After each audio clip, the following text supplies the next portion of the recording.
Welcome, here I've got HUAWEI Nova 8i and let me show you how to change aspect ratio in the camera app at this device. So let's start by tapping on camera button to open it, and for now we are on standard photo mode. From here let's go to right corner button to open camera settings, and here at the first page we have aspect ratio, so let's pick it. Now we can decide between three options. We are in 4 and 3 recommended one. Let's go now to 1 and 1.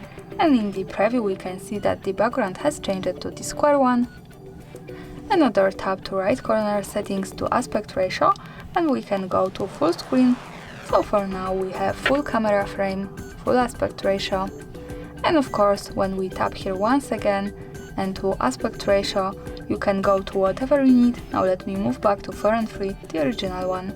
And that's all, thanks for watching, subscribe our channel and leave the thumbs up.